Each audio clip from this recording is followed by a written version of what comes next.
Look, you already listen every week. You might as well dress like you have great taste too. The Hook and Bridge merch store is officially live. You can find shirts, hoodies, hats, you name it, we've got it over there. It's like wearing your favorite podcast, but socially acceptable. Head on over to our website, check out our merch line, and help support the growth of the show. Hey, bitches.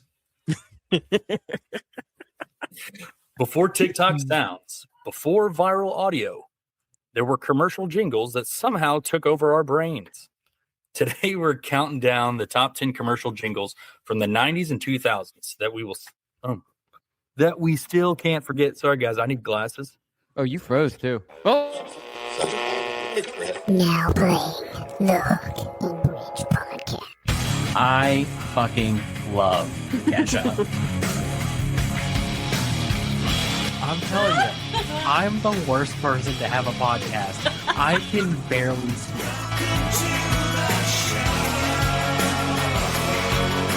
Oh my god, I love sweetness! What's going on, everybody? Welcome back to the show. We have a big one for you today. Today's topics, we are going to be discussing, like Chris said, the greatest jingles ever. We also have your song of the week, my choice this week.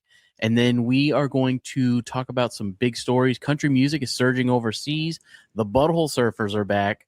And Bon Jovi is living at Madison Square Garden. But first, we've got some big life updates. And we have Danny joining the show today. Danny, how are you, sir? I'm doing good. How about you? I'm doing great, man.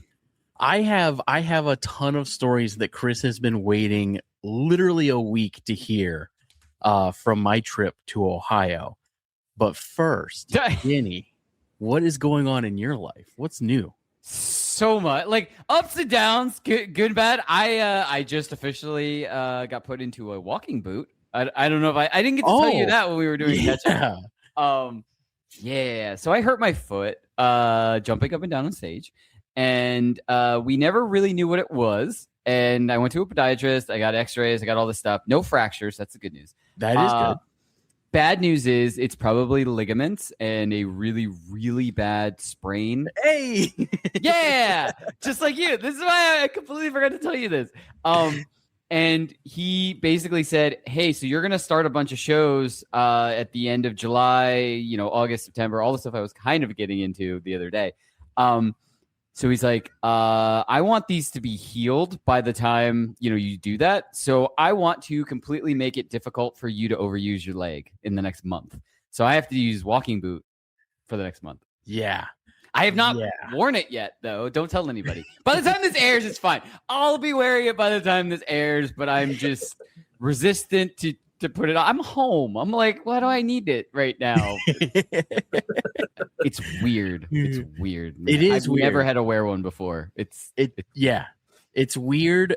And also, like, once I had mine for like a week, I was like, can I put one on the other leg? Because to balance it out. Well, no, it feels like you're wearing the suit from Fallout, like the power suit. Oh, okay. It's pretty cool. So I was like, I want to feel like a giant power suit guy. But I will tell you, if it's ligaments, you're going to be fine in a month. Yeah. However, you are going to have issues anytime you try to sit crisscross applesauce. Anytime I put anything against my ankle, it hurts like a mother. But outside of that, I'm pretty much good to go. I can jump and run and do whatever. Well, yeah, I mean, there's not too much margin for error because like I said, end of July, I got a weekender. I'm gonna be bouncing up and down. So like, I gotta get better. I think you're gonna be good. Definitely wear the boot. I did wear my boot. Definitely wear the boot. It does help. Yeah. It's so crazy how like the repair process works on an ankle. Like just keeping it stationary is literally all you have to do. And I'm weird. Like, so even working from home and working and editing and stuff, I can't stay seated. I'll randomly just stand at home. Mm-hmm. So like my uncle who was helping me, out with getting it and stuff. He's like, you have to make sure if you're going to stand for periods of time, just wear it when you're standing. And Right. I was like, really? And he goes, yeah, you don't have to wear it while you're sitting on the couch, but like, and if you get up to go to the bathroom and you're going to go right back to sitting on the couch, that's fine. Don't worry about it then. But if you're just going to like, he was like, I know you. If you're just going to like stand for like 30 minutes because you're tired of sitting, like put it on. Mm-hmm. Dude, you get used to it though. After like 2 or 3 days, I was like, yeah, this isn't a big deal. Yeah. At least they didn't give you crutches though. When they thought mine was a fracture, that sucked. They tried, and I was like, yeah, sure. I have a prescription for crutches. Sitting, no problem. Sitting on the end table. And it was like, I asked my uncle, I was like, do I really need crutches? He's like, he goes, I have crutches in my basement. If you feel like you need them, fine, but we're not getting crutches. And I was like, all right. Also, not to do a whole dig on the American healthcare system, but the American healthcare system fucking sucks because I got my boot and they gave me a short boot instead of a long one. So I had to get a second boot. They charged me for both boots and a set of crutches.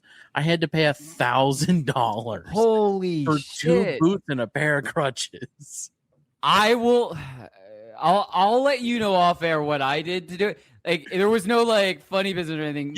My insurance they were like, oh, we cover 80% once you hit the minimum deductible.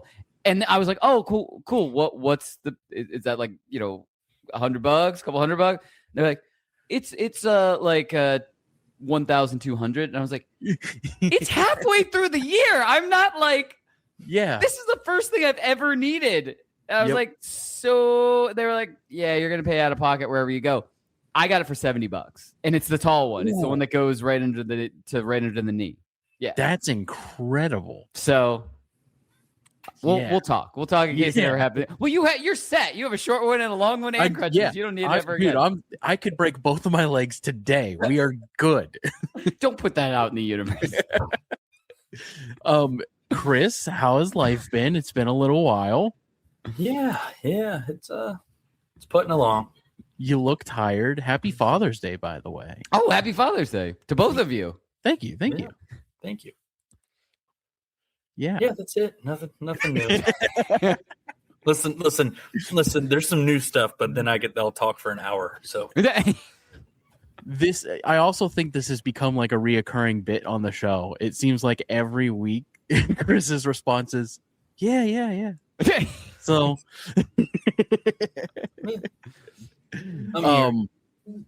well, Chris, I know you're dying to hear some of these stories, so I guess let me jump in and recap my entire week for you.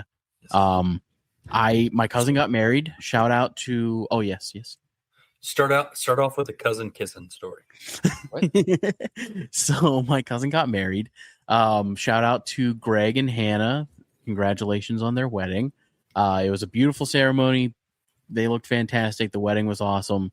But prior to that, we showed up a few days early, went and hung out with my mom, and then found out through her talking to an aunt of mine that the dress code was not what I brought with me. So I had to go to the mall and get me a nice suit. So my sister and her boyfriend Dylan said, why don't we all go? So we all got in my car and we went to the mall. Well, no, we drove 2 separate cars. That's important to the story for later. So we go to the mall and we're walking around doing some shopping or whatnot. And then I go get my suit. And then I was like, I need to get a haircut because you didn't see me, Danny, but I was looking real rough. My beard was huge. My hair was long. Something had to be done. So I see a customer service desk and I walk over to the customer service desk and I say, excuse me, I need to get a haircut. And she was like, right down there, you'll see the barber insignia, the little spinny thing. So I was like, that's perfect. So I go down there and I walk into this barber shop and there's this guy standing there with his son eating something out of a bowl.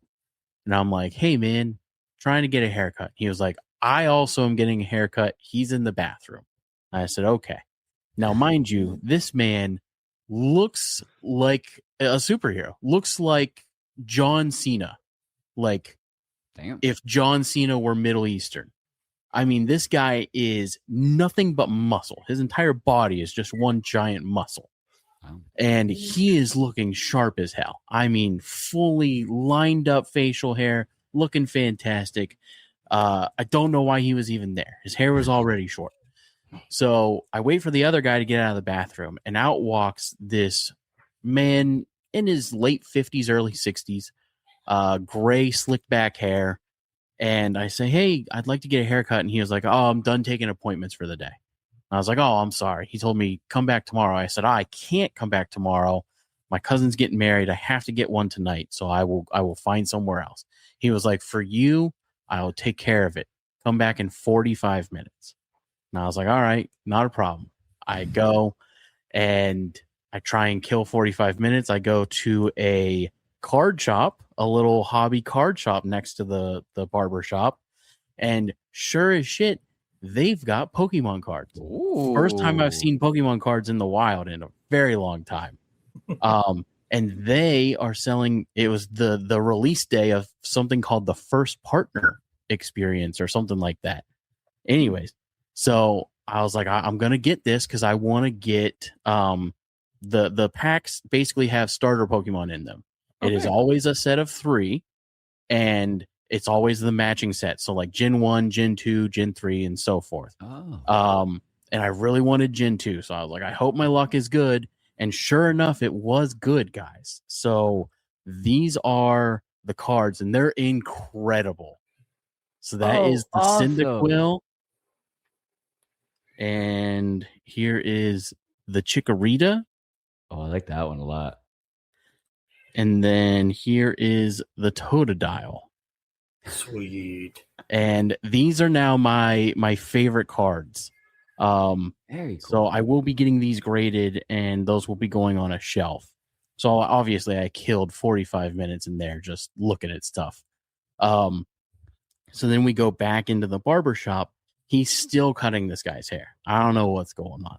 So I'm sitting there. Another like 35 minutes go by. The mall closes in like an hour, right? So he finishes up with this guy, and then they start talking to me about like where the wedding is, where I live, all of this stuff going on in life, telling me about their lives and where they think that the wedding should be held. And I was like, that's cool. I'm not from here, so I don't know. So we finish our talk, and the one guy and his family leave. And then the barber says, I'm going to take care of you. I knew from the minute you walked in, you needed my help. And I said, I trust you, man. You seem like you know what you got going on. So he was like, I'm going to make you look better than you've ever looked in your entire life. He's like, you're not going to recognize yourself when you leave here. That's not how I want to feel being told right before getting a haircut. Listen, Danny, it gets so much worse. So now, mind you, this barber, again, he's in his late 50s, early 60s. He is listening to 2000s R&B. Like, we're talking T-Pain, we're talking Usher, we're talking Rihanna, Jay-Z, like Biggie, Tupac, you name it. That's what's playing in this barbershop. And he's singing every song. He's having a great time. And he's just telling me like how much of a piece of shit I am. He's like, yeah, we're going to fix that beard. We're going to fix this hair. You're not going to need that hat anymore. He's telling me all this stuff. So I'm like, this guy seems like he knows what he's talking about. He says, come, my friend, come sit in the chair. And I said, okay. And I sit down. And he proceeds to do the little thing. And he was like, I started to tell him what I wanted, right? I was like, yeah, I like it this way. He was like, no, you don't know what you want. He was like, I've got this. I said, all right, man, you're the boss. Whatever you say goes. You're in charge, not me. So I'm sitting there, and he's lining me up and everything, doing his thing. And we start talking, and he starts telling me his life story. This man did 25 years in the federal penitentiary for assault with a deadly weapon, attempted murder, possession of a class 3 narcotic, under the influence of drugs and alcohol. The list goes on and on and on. Basically, the story goes, he was exceptionally high on what did he say? Pills and the cocaina and a handful of other substances, and pistol whipped a pharmacist who owed him money. He was a drug lord, and the pharmacist was a dirty pharmacist that owed him money. So he showed up to the pharmacy and beat this man within moments of his life. And it was all caught on video camera at the pharmacy. And his getaway driver left without him. So he was arrested on the spot and sent to prison. And what he did during his time in prison was get his life together and get a haircutting license, and proceeded to get out of the penitentiary and open up said barbershop, where I am currently in his barbershop hearing these stories with my wife sitting across from me. And he locked us in the barbershop because the mall was officially closed. So he had to lock the doors. So I'm just listening to all these stories. He's going in town. He's cutting my hair. He's doing a fantastic job. And that's what you say, whether he is or not at that point. His name is Nas, by the way. He is a Greek man. His name had like 17 syllables, but he goes by Nas. All I know is the beginning half started with an A. Whatever he said started with an A. It was like R something, Nas, something, something, something. And he said, just call me Nas. And I said, okay, you got it. Nas, got it. Easy to remember. And he's just telling me like all of these stories about his past and telling me how he was a drug lord, but he was a responsible drug lord. He wouldn't sell drugs to families who were trying to like auction off their children for drugs or sell their homes or whatever. He had morals and ethics, is what he told me. He said in the middle of clipping my hair that people pay for drugs with two different things, green and pink, and you know what the other one is. And then he pointed at my wife and went, ah? And she said, no. So it gets worse. It gets worse. So this man finishes up my haircut, and I'm like, thank you so much, Nas. You did a fantastic job. Love the haircut. Love the beard trim. I look fantastic. Great job. He really did a fantastic job. How much do I owe you? And I went to pull out my debit card. And he said, no. Cash only. And I said, well, Nas, that's going to be a problem. I've got $25 in cash. And surely you want more than that. And he said, no worries. I'll walk you guys out. There's an ATM outside. And I said, all right, you're also still in charge. I'll do anything you say at this point because you're a man and I am not. So I grabbed my things, my suit and all of my purchases from the day. Your Pokemon card. My Pokemon card. And I grabbed my wife and we proceed to walk out of the mall with this stranger to the outside of the mall. He unlocks the door, locks it back up to the actual mall. He has keys to the actual mall. Don't ask me how that's possible. So we get out there. He locks the mall up and he says, okay, so there's a Chase over there. And then there's a Huntington, which is a bank that I use over there. When he said ATM, I was picturing like right outside of the mall. No, this is across the street. This is like I have to get in a vehicle and drive to said ATM. And I'm like, okay, let's go to the Huntington because that's who I bank with. And he was like, not a problem. I'll drive you there. And I'm like, all right. So I tell my wife, I was like, you go to your car and I will go in Nas's car and we're going to go to the ATM and he's going to drive me back to you. So she walks to her car. I get in Nas's car. He reaches over and hugs me and says, you look incredible. I can't wait to see everyone's reactions to you at the wedding. And I said, thanks, man. I really appreciate it. He said, I need your number. And I said, I couldn't imagine getting out of this car without giving you my number. I've never wanted anything more in my life. So I proceed to give him my phone number, and he says, "You need to send me a picture of you at the wedding tomorrow." I said, "I will absolutely send you a picture of me and my family at the wedding tomorrow." All right. We go to the ATM. I get out. I get the cash. He never told me how much the haircut was. So I just took out $100 because I was like, I don't know what the protocol is here. There weren't prices in the building. So, and I'm way too deep in now, and I don't want to die tonight. So I'm just going to give this guy $100. So I give him the $100. I go get in my wife's car. I get in and I sit down and I said, "I think I just joined the mafia." And she said, "Why?" And I said, "He insisted on my number. So I gave it to him, and he wants photos of us tomorrow."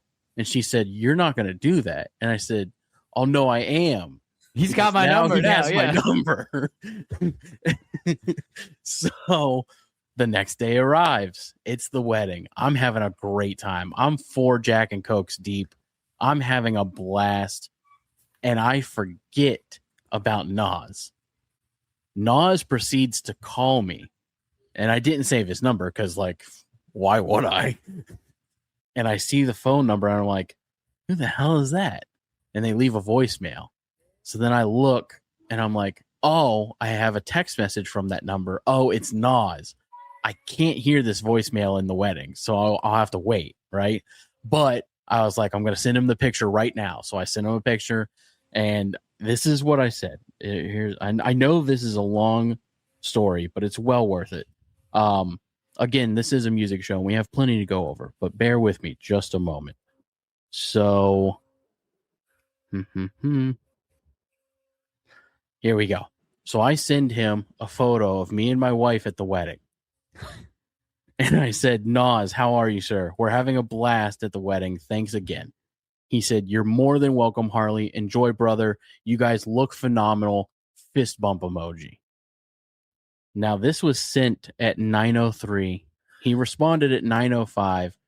The voicemail that he left me was at, does it say?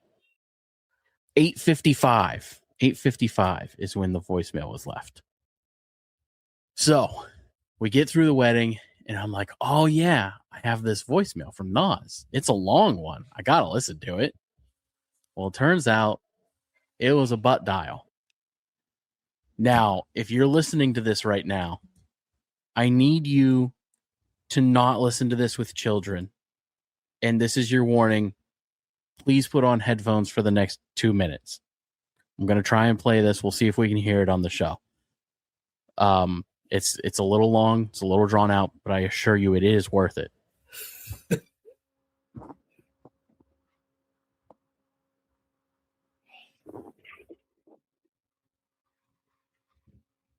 Now, you won't hear anything at first, but give it time.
So, Dude, Harley, that's gonna be my ringtone for you. how wild is that? I was Please, somebody give me something. So because that's a butt dial or some other kind of dial, Nas is living his best life. That's happening, and then all of a sudden you do exactly what you told him you were going to do, and he thinks completely unprompted. So like he's just like, this is great. It's man, my jaw dropped so hard. Yeah, This was me, Taylor, Dylan, and Lindsay sitting around outside of the wedding, like at a table where it was just quiet. You know what I mean? Like the wedding's over. There's like an hour left of the reception. We're just sitting outside chatting. And I was like, oh, I got to listen to this voicemail. And I was like completely baffled. I was completely speechless. Couldn't fathom what I had just heard. So anywho, I'm a part of the mafia now, and Nas, everybody. Now you just gotta hope he hasn't tracked you well enough to listen to the podcast. Otherwise, you're gonna get another series of messages. If you are ever in Ohio in the Eastwood Mall area, I highly recommend going to a shop and getting a haircut. I will be back anytime I'm up there. I'm going. Well, you have to go back. I have to. It's for my safety. If Nas finds out you're up there and you don't go see him, then you're in trouble. I'm done. I might not get another haircut until I go back. Dude. Yeah, so anyways, that was my one of my many adventures up there, but that's the one I'm prepared to tell here at least. That, and I wore this shirt right here. There we go. It's a Viridian Forest shirt. It looks like cool. Like national park shirt. Mm-hmm. I wore this shirt to my mom's work. My mom does a job where she works with severely autistic people on a farm, and we took my son over there to see the animals on the farm. And we get over there, and one of the autistic people cornered me and said, "Where's Viridian Forest? I want to go." And I said, "I am so sorry. It's actually from a video game." And they said, "So I can't visit?" And I said, "No, I'm really sorry, but it's not a real place." So that happened also. And he got to hang out with, like, you know, pigs and horses and whatnot. But anyways, yeah, that was my week, guys. You had a lot. You had a lot going on for the week. I'm glad I didn't I was busy. I was supposed to actually call you and talk. You had enough going on. I did not need that. That's like the fourth time I've listened to that voicemail. I've shown so many people. Last time he listened to it, he lit some candles in the bath. Nas really wanted to take it all in. So did he. Anyways, guys, we are here to talk about some music stuff. Oh, and that's right. Is big music news. Country music continues to surge internationally. New industry data highlighted this week shows that it is becoming the fastest growing music genre in the UK for a third consecutive year, driven by artists like Morgan Wallen, Luke Combs, and Beyonce's influence on the genre. We all know how I feel about country music, but Chris, are you excited that country music is infiltrating the UK and other places overseas? Well, I mean, I wish actual country music was infiltrating. Instead, was it you that said it? Stadium country? Is that what it was? No, it was somebody that we interviewed, but I can't remember who it was. Called it stadium country. Yeah, that's what it is. It's not real country. Right. No, I get that. That's my opinion. We caught a lot of heat online talking about country music the last time we talked about it. People were not happy with that. Dedicated fan base. it forced Taylor to turn off Instagram notifications because she was like, somebody's going to say something mean about me and I can't handle it. They were all directed at me, just so everybody knows. Nobody said anything mean about Chris or Taylor. It was all directed to me. But I mean, I like actual country music. So, yeah. Not this new age crap. Don't get me wrong. A catchy song will come along every once in a while, and it's catchy. You know, it generally they don't put me in my feels. A catchy song is a catchy song, regardless. Like, I was literally about to say that. The only thing I will say is a catchy song in any genre is a catchy song, regardless of it. Regardless of if it's a genre that you normally listen to or not. Catchy song. Yes. And there are plenty of catchy songs in all genres, and I love most of them because I like catchy things. I love a good hook. So Taylor is our bridge of the show. But I think that the hooks in songs are incredible, especially in country songs. And despite what people may think, I am a white trash boy from Ohio in the backwoods. So even though I say like all country songs are the same, they all have the same core elements, dogs, trucks, beer, women, those are true facts. But my white trash ears still perk up when I hear it. You think I don't hear Red Solo Cup and go, hell yeah, brother? Come on. But listen, those are the only things that matter. Yeah, I mean, yeah. Right. You know? Right. Like I've never been a truck kid's guy. head. You know, the power's on, beer, truck. What? Chris, now you're just naming stuff in front of you.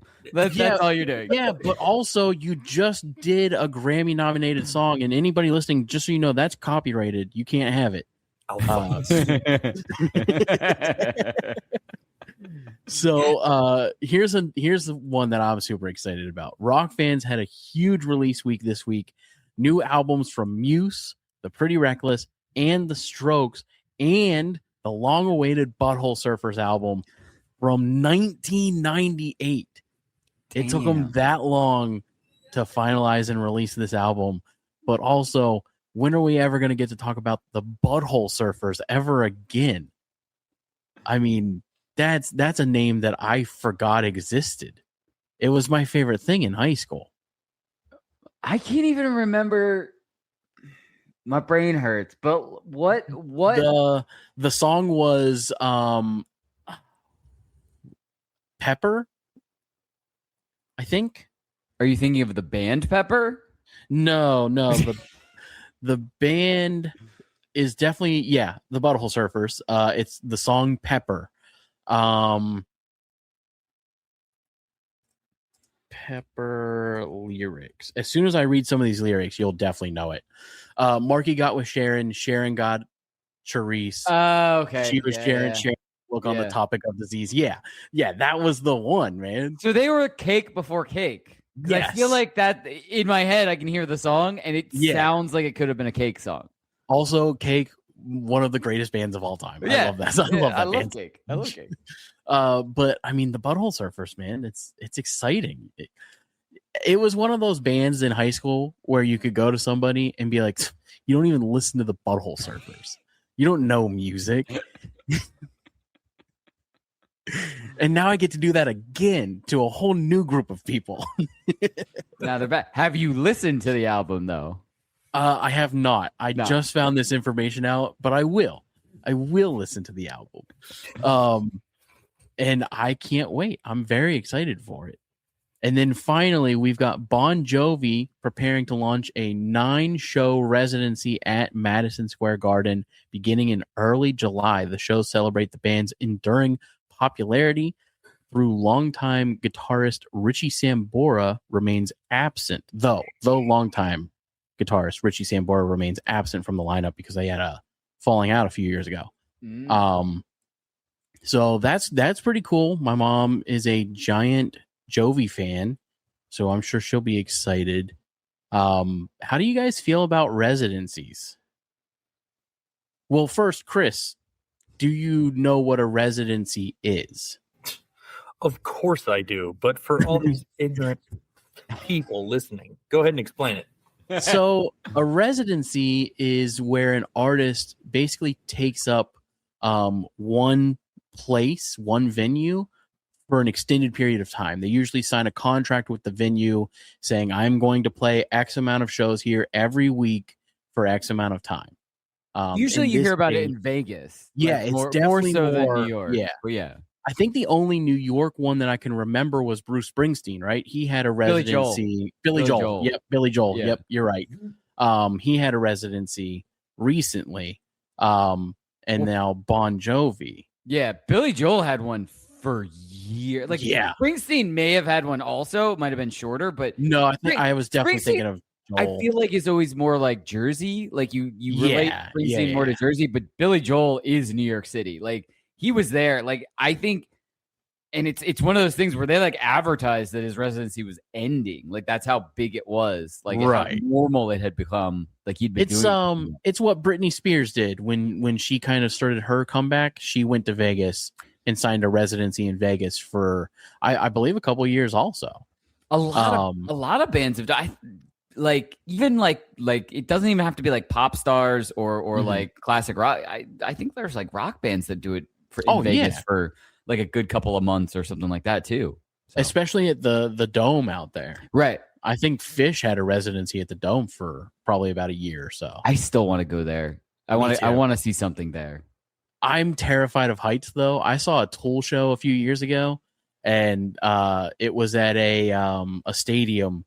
And my wife got us the best seats that we could afford, and it was still like in the nosebleed section. Damn. And yeah, and dude, I mean, I got up there and I was like, "Oh, this is a little too high for my liking."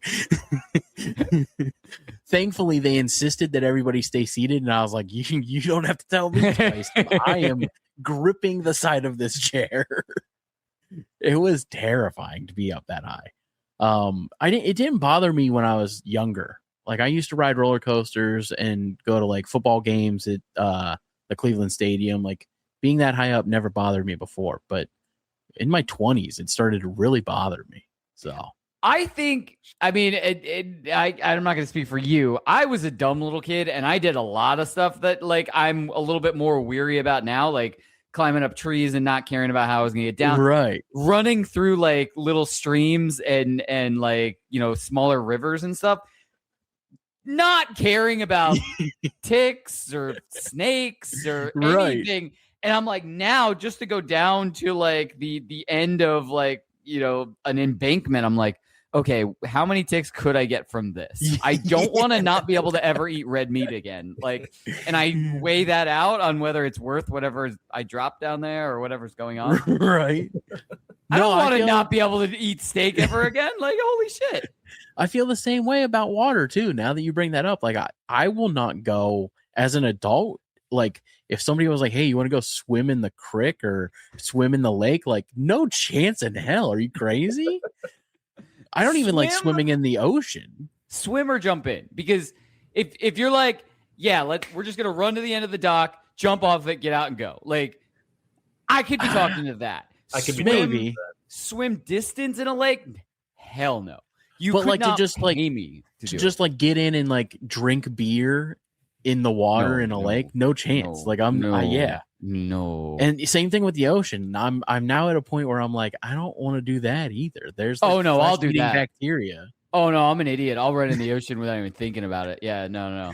For some reason, I would in Virginia Beach, but if I was like, I don't know, like on a boat somewhere, I would be like, no, there's animals in there. You're not supposed to jump off. If you're on a boat in the middle of the ocean, you're not supposed to jump off. Well, not in the middle, but like you're close enough you can see the shore, but you're definitely far enough away from shore. I don't know. Like I haven't been on like a boat, like, you know, resting, you know, far enough away where it's like, you know, you got to really swim if something happened and the boat like capsized or whatever. But I rode on like a jet ski, and we were going parallel with the shoreline, and we were far enough off. And the friend that I got to drive it half the time, he got to drive it the other half.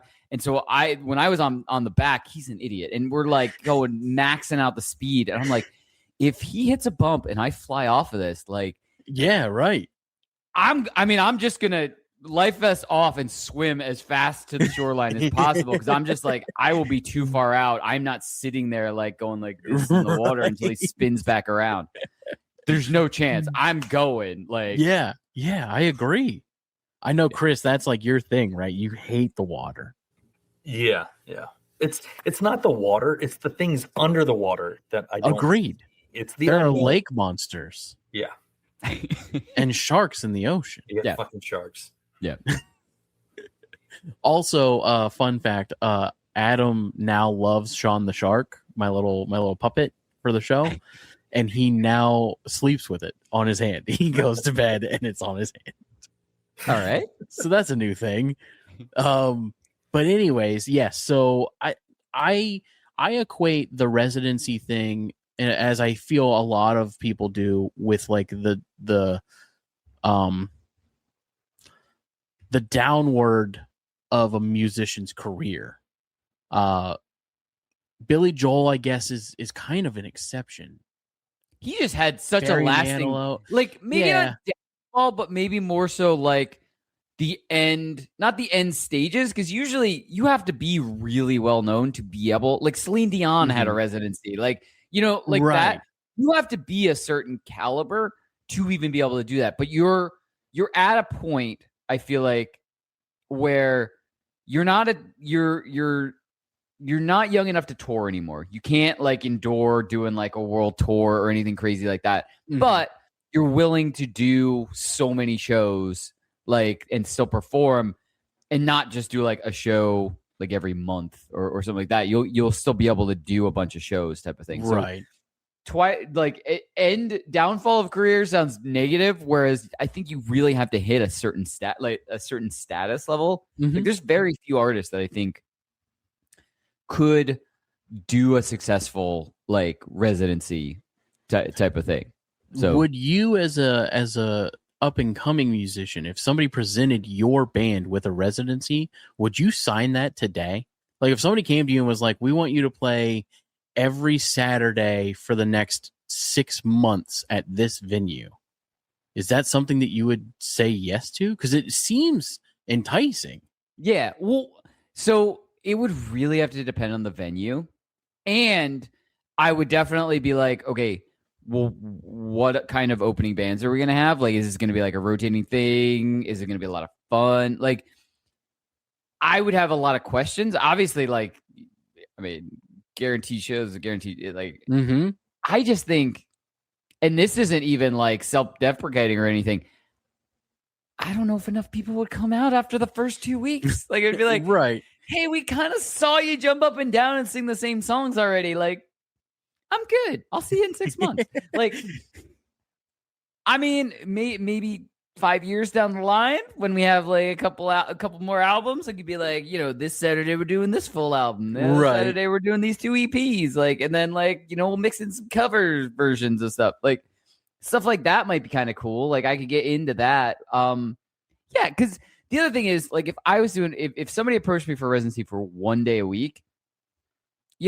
I can still do shows Thursday, Friday, like completely other places. So I can still do that kind of thing. Like I could, if it's a Jersey residency somewhere, I can play New York City one of those other days. Or if it's like New York City residency, I could do some Jersey or Connecticut or Philly, even stuff like that.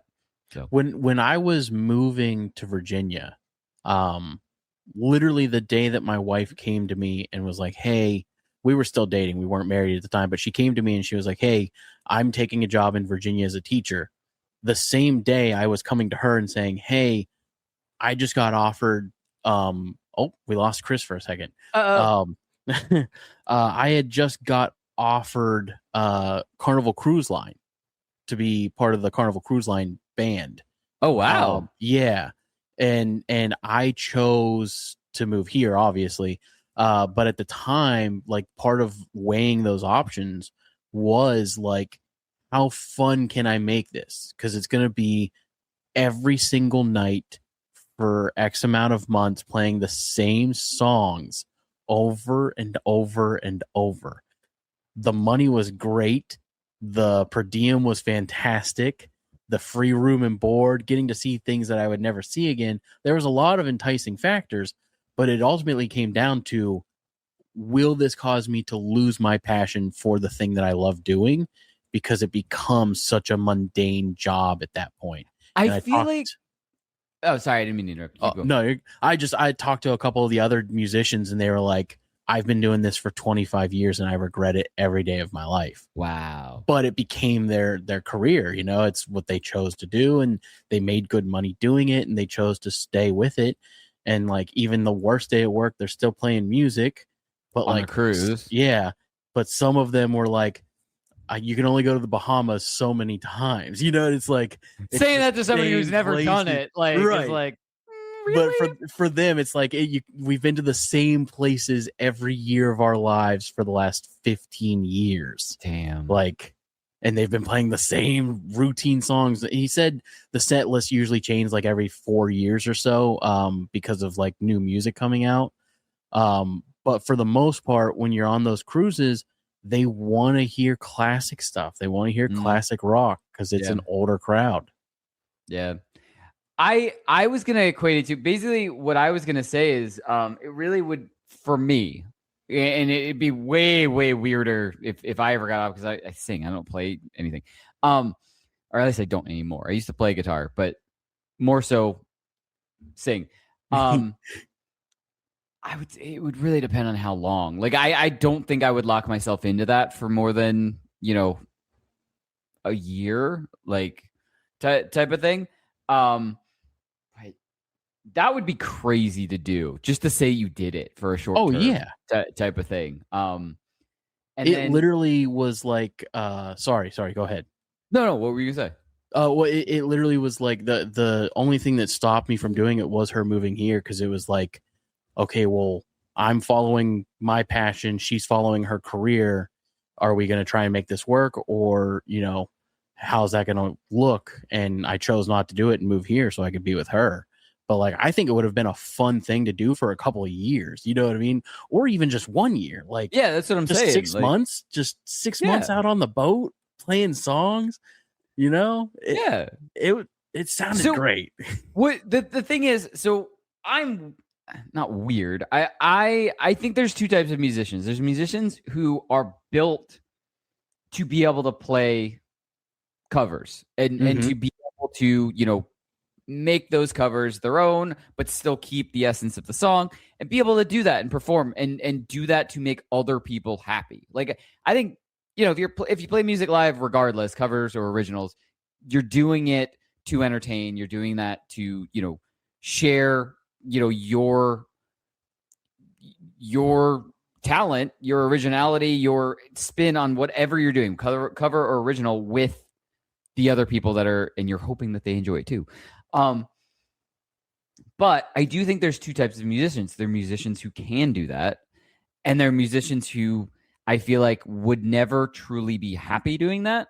And I kind of fall into that second category, where like, I love doing pop punk covers of songs, but I could never go, okay, guys, so we're still gonna be, our original band, but you know what? Every third weekend of the month, we're gonna play Thursday, Friday, Saturday, 50 covers in the whole, like, each night. Like, Ooh, you know what I mean? Like, I couldn't do that. It wouldn't, obviously the money's good.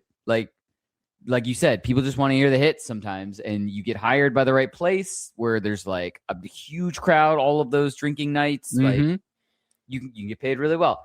I get that. And I 100% understand that. And so, like, there's no shade to anybody who can do that and enjoy it, and that's their thing. 100% go for it. Because you're still doing music. Like, I have nothing against what you're doing to do music. I just know myself, and I know that wouldn't make me 100% happy. Like I said, putting our spin on covers, throwing out a cover every once in a while in a set, recording a cover like we did with the Christmas cover, and future plans for other stuff. Absolutely love it. I love doing that kind of stuff. I love just like bouncing other stuff around. But like emo night karaoke, they do that kind of thing all the time, and there are people that have, just do that like every single night of the week and stuff like that. I don't know if I could do that. And so that's, to me, why I don't know if I could ever do the cruise thing. Like, even though I'm like, that would just be cool. I would almost rather just work on the cruise.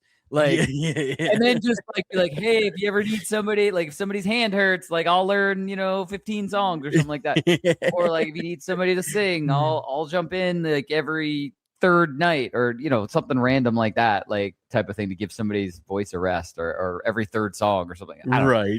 But like, yeah, I just, it's kind of almost like what you said, like what you were worried that the other people were telling you. You kind of, if you can ask yourself the question and not be okay with it, I think it would turn into torture. But it's still going to be a cool experience. And that's why I said like duration is really what I think is key in that whole thing. Right. Well, and it was a 6-month contract. I remember that. Oh, that's not bad at all. Yeah. No. It was like we would go down to Florida. We would dock 3 months out of the year, and then take 3 months off, do 3 months. So I mean, it would have been cool. It is weird too, because like I like what you're saying, because like I find myself somewhere in the middle, and I think I lean more towards covers now because I'm not performing. Because like when I was performing regularly, I was like, I want to do my songs. I wrote these songs. I want to perform those. But it is interesting, the evolution of just live music, because when I was coming up, it was mandatory. Like, hey, you can play some of your lives, your stuff, but like we're hiring you to play Don't Stop Believing, Hotel California, Thunderstruck. Like these are the songs that we want you to play. So that's what you're going to do. And you can mix in some of your stuff. Yeah. And look, I have plenty of friends who came from only original music and then went to that, because that's where the money is. Like, I get it. Like if you've kind of jumped out of, I'm going to drive around in a van with 5 other sweaty dudes, eating gas station food, which is what we're going to be doing in Virginia. But I'm not going to tease that yet. What we're going to be doing though, like if you've kind of gotten past that and you don't want to do that anymore, the next best thing is, doing that kind of like playing the hits. Like you market yourself as, and you can make it fun, obviously, so it wouldn't be torture. Like there are plenty like, bands that just like Emo Night Karaoke. Like there are plenty of bands like that. They're playing, early to mid 2000s pop punk, emo, some even dip into new metal and list of stuff. So you can do anything you want. It doesn't always have to be classic rock, but yeah, that just seems so foreign to me. Like, yeah, I would always want to do my own stuff. Like, right. But now, since I haven't been performing, I haven't done anything since I think I did an open mic right around the time Adam was born. So maybe a year and a half ago. But since then, I hadn't done anything for like 5 years. And now when I'm here playing, like I'll work on, well, I've sent you some stuff. Like I'll work on writing and stuff. But when I'm just sitting here playing, like I'm doing a bunch of covers and I'm like, damn, man, how cool would it be to just be like, but I instead of doing like a genre cover band, I pick like specific artists. I'm like, man, how cool would it be to be a Collective Soul cover band or a Godsmack cover band or a Disturbed cover band? Yeah. That's the thing though. It's like, do it so that you are going to enjoy it. And then if the day came and you burned out of your Collective Soul cover band, then you pivot to another one, like type of thing. And that's how I think you make it something that still stays fresh and enjoyable. If you were going to do that, like type of thing, you have to. And I mean, I think, like I said, no shade to anybody who does do that. I have plenty of friends who have, they still write original music, but they just don't perform their original music live. Like they still write, they still record it, they still put it out, stuff like that. But like what really is making them money is, these kind of cover bands and stuff like that. So yeah, I also think that like if I were to do it, I would want to do one show. Like that's because every time I think about it, I'm like, I want to do this song, this song, this song. Okay, I'll start contacting people, and then I'm like, I only want to do this once though. Well, you gotta after I do it once, I'm like, all right, let's do somebody else. They do it every year though. The close to Halloween, they'll do like so and so as Weezer or so and so as Blink-182. You got to do something like that. Jump on a show like that. You can easily get into that. You're so right, dude. I might do that. You should. It's absolutely the perfect time to do that. Like everybody's into it, and especially like when you do have a bill, and it's like, you know, oh shit, this is gonna be fun because it's gonna be like, you know, Blink-182 from the Take Off Your Pants and Jacket era, and it's gonna be like, you know, what did Green Day have during Take Off Your Pants and Jacket? Because they did the Pop Disaster tour with Blink and Green Day. I can't remember. It wasn't Dookie. It was whatever came right after Dookie. Was that Nimrod? It might have been Nimrod. It might have been Nimrod, or it was, well, it had to be Nimrod because it was before American Idiot. So yeah, it might have been Warning, because Warning wasn't on. Warning was its own record, right? Was it? Right?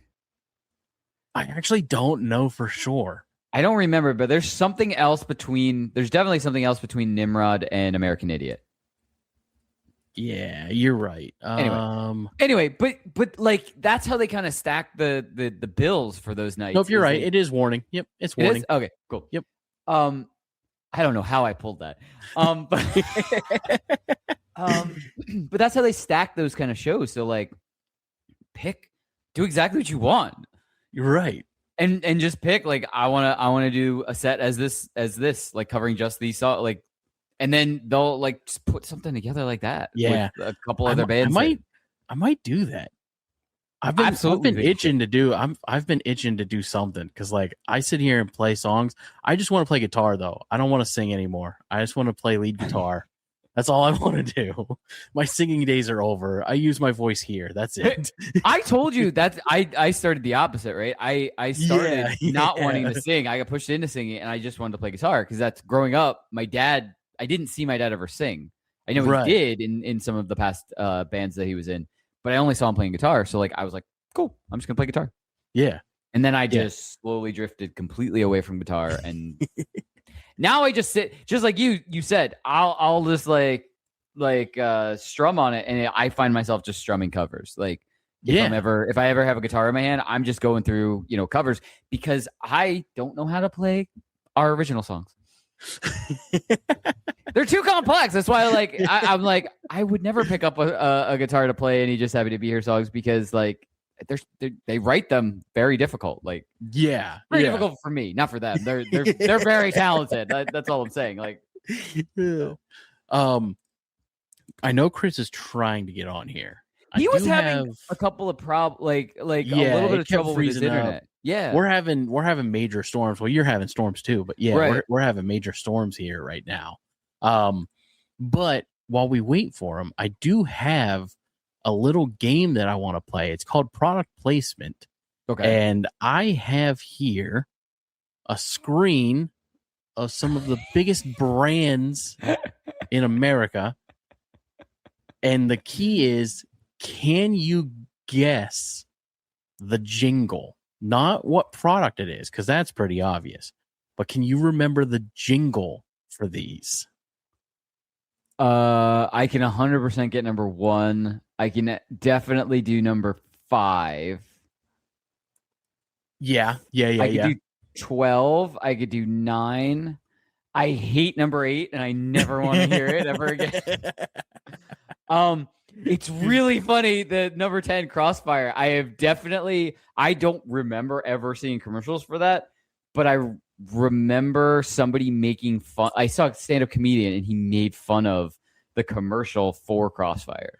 Really? Yeah. If I ever know what Crossfire is. It's some like board game where you're like shooting something out, and the opponent is shooting something out, and they like spin and they just bump into each other, and whoever's bumped out of the ring first like lose it.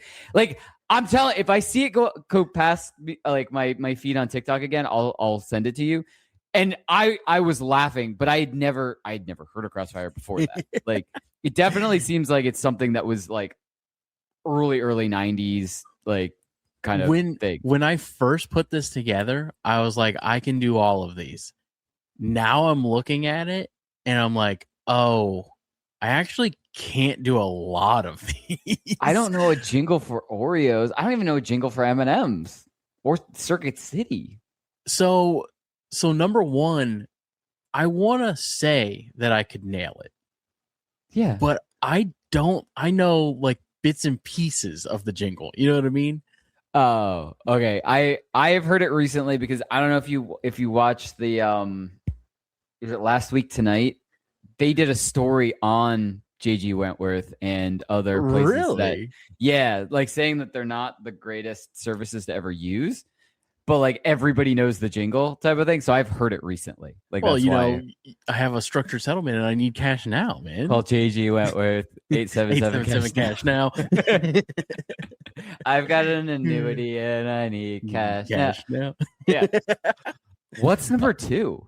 Oh, that is call 1-800-588-2300 Empire today. Oh, okay. Okay. That rings a bell. I did not know it just from the screenshot. Number 4, I have no idea what number 4 is. It's just a little kid playing soccer. How is that advertising anything? What is 3? 3? Oh, Education Connection, man. I don't remember the jingle. I just know that song is a really, really hard-hitting song. Like, people that know the Education Connection song love that song. Obviously, Meow Mix. Yeah. Meow Mix I love because since I was a small child, just I can latch on to annoying things and out annoy them. Like, because I know people are annoyed by them more so than I am. So, like, I'll just latch on to like Baby Shark. I did that for like an entire year. So when I was doing popping off like live in studio, I had a host. We had like four or 5 hosts that would, you know, be associated with the show. There was one who hated Baby Shark. I don't even know how it came up, but it turned into this running bit where we just found different versions of it. And I found about 18 different versions of Baby Shark. And I'm talking like the metal cover of Baby Shark. And that's like so funny. I found so many. And then I think it ended with one of our friends made like a Christmas version of it and we played it and it didn't sound like it at first. So he was like, oh, this is awesome. And it was like during a holiday episode. And he's like, oh, this is great. And then it dipped right into Baby Shark, and he's like, "I can't believe this happened." So that's so funny. Anyway, as a new parent of a 2-year-old, almost 2, I hear Baby Shark a lot. I could far more than you think. Yeah, I could still get down with Baby Shark. So I always want to do a new intro. Like you're gonna come to one of my shows, and you're gonna hear the intro we have now, which is great. I love the intro. But I have ideas for new ones that I want to make, and they involve stuff like that. And so, like, we may have a Baby Shark, but definitely not by the time, right? That you see us, but like, we may eventually do a Baby Shark. Obviously the freecreditreport.com, FREE, that spells free, creditreport.com, baby. Wait, where is that one? 11. Oh, I was looking for the guy, like the guy with the guitar. Yeah. They had 2. Do you remember that? They had that one, and then they had the one that was like freecreditreport.com. No, they have a lot of them. And you know how I know that? So I just on my TikTok, I have followed almost every single Vine compilation one that just pops up as I'm going. Yeah. And so then I'll get suggestions because the algorithm for TikTok is still pretty good. Like it's like, oh, you like stuff during the era of Vine. Cool. I'm going to send you this. And then it was like 2000s memes. And so I'll get everything from like Power Thirst like comes up and stuff like that. And Charlie the Unicorn, like it's a magical Leopoldo, Charlie. That all that stuff comes up, and so every once in a while it'll be something like from the 90s and stuff like that, and it'll be like classic rewind or classic commercials or something like that. There's like 5 of those. There's one where he's like a pirate in a pirate themed restaurant. Oh yeah. I remember that one where he's driving the little teeny tiny car. Yep. There's one where he's in a shitty apartment. Yeah. There's the one where they're like on like a moving stairs escalator. That's the word. I think there's one more. But anyway, yeah, I saw all of them like in rapid succession. Like they just played all of them in a row. So that's why I'm pretty sure there's 5. I just can't remember. Like I can't imagine my favorite. Yeah. I can't imagine being a band because it's all the same people. I can't imagine being a band and then going, okay, we need you to make this in a bunch of not completely different genres, but just different styles, but saying like the exact same thing type of thing. And then just being the commercial, like you're the commercial, like okay, like it's I wonder that's what cool. they're doing now. I need to look them up. I just I'm gonna do that real quick. Yeah, you look that up. I do not. Did Toys R Us have a jingle? Oh, I don't want to grow up. Toys R Us. Yeah. Okay. I never want to hear Cars for Kids again. I've explained the horror stories of my life in Cars for Kids. What? I don't even know what 13 is. 13. Oh, that's Stanley Steamer, your home cleaner. Okay, I've heard the name Stanley Steamers, but I can't think of like. I remember 16, the 1-800-COLLECT. I remember them having a jingle. I can't remember what it was, but I do remember. Yeah, I remember the commercial that I liked though was Carrot Top, and it was like him going to a payphone and paying for a payphone. That was before AT&T did like cell phones and stuff. Mm-hmm. So it used to be like call 1-800-AT&T whatever, with Carrot Top in the video. But I can't remember the song. I don't know what the Guy Fieri one is. Yeah, I don't know either because I don't know him from anything except for his Diners, show. Drives, and Dives or something. Yeah. And then the Eclipse gum mints. Yeah, that was wasn't that the one where they pay him in gum? You remember that? Where it's like nobody pays me in gum. I don't remember that. And then why French Toast Crunch? All of the cereals had great jingles. Frosted Flakes, they're great. I do remember that. Follow Your Nose from Fruit Loops. Yeah. The Apple Jacks one from back in the day was awesome. It had the apple, the little apple character, and then the cinnamon stick. And they would remember that. Oh, dude, that commercial was great. They would do like crazy stunts on skateboards and then crash into each other, and that's how Apple Jacks were made. Commercials in the 90s were crazy, dude. Oh, they were definitely unhinged, and that's why I like I said, that's why I like my algorithm because every once in a while I'll just get like 90s cartoon or commercial compilation really quick. Oh, Eric Violet. I'm going to say Violet. Is the one that did the songs for freecreditreport.com. I don't know if you remember the show Grim Adventures of Billy and Mandy on Cartoon Network. I absolutely remember that show. He also did the Brain song from that show. You remember when the Brain wrecks into Earth and then like Billy starts bringing it different people and it sings the song about eating brains? I remember that, but I don't remember the song. I can't bring up the song in my head. Yeah, I definitely can't either, but I remember loving that song because it was like almost like a ska song. It was like very like swing heavy. And that was the same guy. So wow. Did not know that. So that's pretty cool. Got Milk obviously was a classic commercial. I don't remember there being a jingle. Yeah, that's what I was gonna say. I don't remember a jingle. I don't remember a jingle for Wendy's either. Like, did they have they had something. But it was always like a song, like a popular song. So Wendy's went the opposite direction because Wendy's is unhinged now.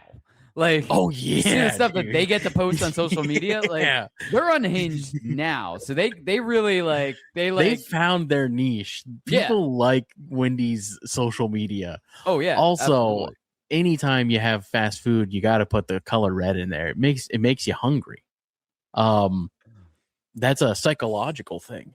Is that really? Yeah. So the color red in advertising will bring up ideas of like lust in your brain chemistry, which makes you think about, I want that food. That's why all of your major fast food brands have the color red in some area. Wendy's, Burger King, McDonald's, Chick-fil-A. Wow. I did not know that. What is number 20? 20. Oh, those are I mean, I see heavy duty hand soap, but I've never seen that or even heard of lava. Is it lava soap? It was lava soap. It was the Pine Sol ladies, the Power of Pine Sol ladies. But they had lava soap in the 90s. I've never seen that in person. I've never seen it in person, but I've seen the commercials. Oh, yeah, no, I've never seen a commercial for that. But it was the same ladies that do the Power of Pine Sol stuff. Huh. Before I read the words on the bottom, I thought maybe it was a candy. I also thought it was Mike and Ike's for a second. Yeah. Or like a different brand, like something like that, and it's like little like pyramid shaped like gummy candy. Yeah, right. That's literally what it looks like behind it. And I was thinking like lava, so maybe it's like cinnamon candy and spicy. Like, I don't know. Yeah. And then Value City? No, Circuit City. Did Circuit City have a jingle? They must have. The only thing I remember from Circuit City is just never going there and going to Best Buy. That's all I ever remember from Circuit City. See, I remember not going to Circuit City and going to Radio Shack. I don't think I ever went to a radio. Like, I would have probably chose to go to a Radio Shack over a Circuit City because Circuit City just never seemed like a nice place to be. Like, Radio Shack was the greatest about a year before they went under. Really? They really just stopped caring.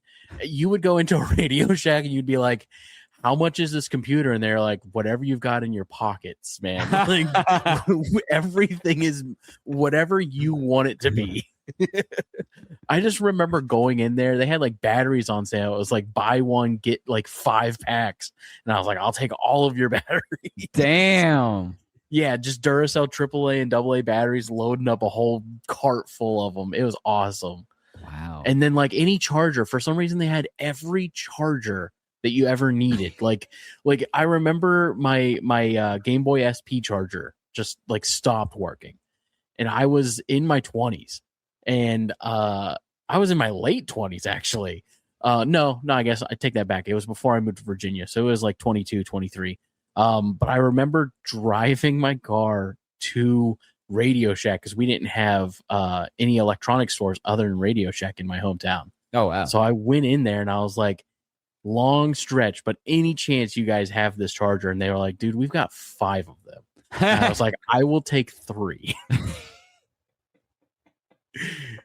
I mean, an SP charger, like Nintendo had very weird, like, oh yeah, this charger only works for this device. Yep. Yeah, no, I remember a lot of these. The M&M one, I remember. Did they have a jingle? Yeah, but it was like super short. It was the melt in your mouth, not in your hand, or whatever. Okay. Like I remember those two, and I remember those two in like, honestly, if I have to recall any M&M's commercial, it's the Christmas the Santa one that they're still playing now. Playing the last 20 years. He does exist. They do exist, and then they both faint, and then the yellow one says, "Is this Santa?" Santa? Yeah, it's been playing for what? Probably 20 years at least since I was a little kid, for sure. I've remembered that for forever, and it's on every year still. Like, talk about an advertisement that has paid off for a company. They made that, and they're like, "Yo." And that Santa looks like a Santa. Yeah. Yeah. He looks like Santa. Like that and the Hershey Kiss one for Christmas, where it's all of them turning into bells. Yep. They've been playing that one for one. like 15 years. They've been playing that one, and then there's a Coca-Cola one that you kind of see. They've done some newer Coke ones, but they definitely have some old classic. Right. Yeah. They definitely have a classic Coke one that always plays every year still. I'm trying to think what else. Yeah, I mean the Meow Mix still stays the same. I mean, I've never seen a Meow Mix commercial. Like, oh well, I guess I haven't in recent years. I mean, my problem is I haven't seen a commercial in. Yeah, that's my problem. Like, well, I do have commercials, but on some of my streaming services, I don't have ad free for all of them. But I haven't had cable since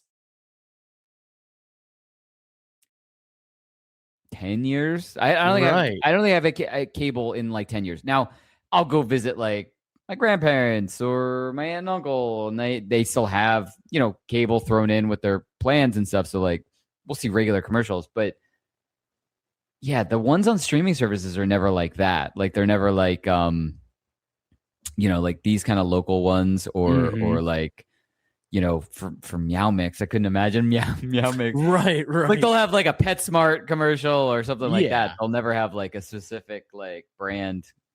I guess there are still some just general, because I definitely saw Dawn. Like I know Dawn's still cranking out commercials. Yeah, they do. They're always in Spanish for some reason, though. I always get Dawn Power Wash commercials specifically in Spanish. So for the longest time, I thought maybe it was just me. Mine go back and forth. It's like one commercial break will be 100% Spanish, and then the next will be 100% English, and they're not the same commercials.